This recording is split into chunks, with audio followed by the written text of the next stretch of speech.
Surprisingly, the origins of the iconic 911 owes a debt to another iconic car, Volkswagen, or in English, the people's car.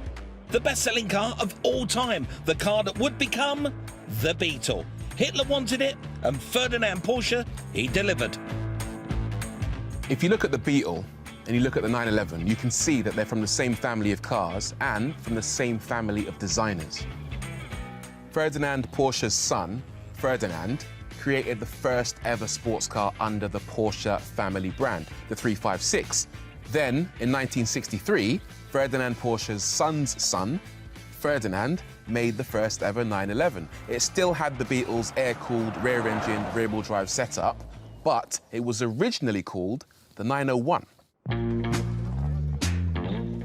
So when Porsche wanted to take the car to the Frankfurt Motor Show to show it off to the world, unfortunately, Peugeot successfully sued them because they claimed the right to 0 in their model numbers. So that's why we have the Peugeot 205, 206, 207. So that meant Porsche couldn't use the 0 in the middle. So now they had to come up with a new name. So they just went, well, let's just put a 1 in there instead.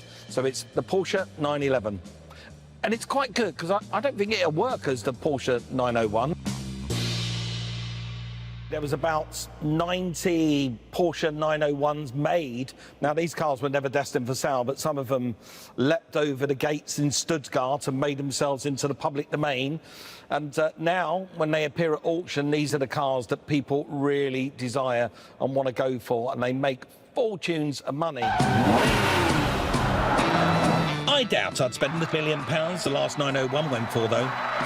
Although, look carefully enough, and you can pick up an early 911 from the 2000s, high mileage, of course, for just 10 grand.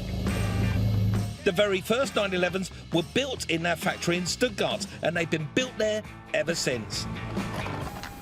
And here was born their legendary reputation for build quality.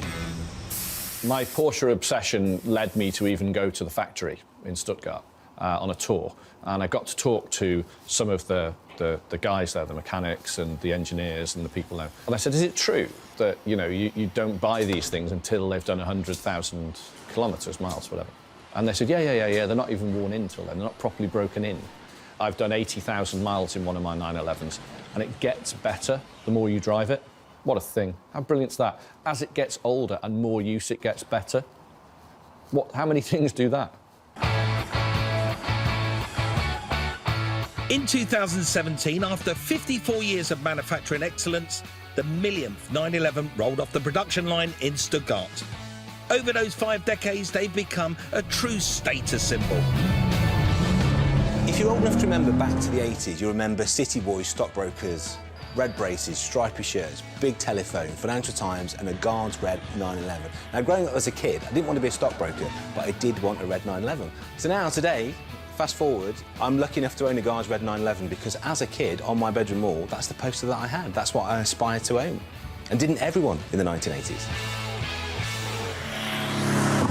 I love it. It's remained true to its original concept and its original design. The car handling in this Porsche is just like every other 911 we've seen. I could play with it. It's got so much confidence.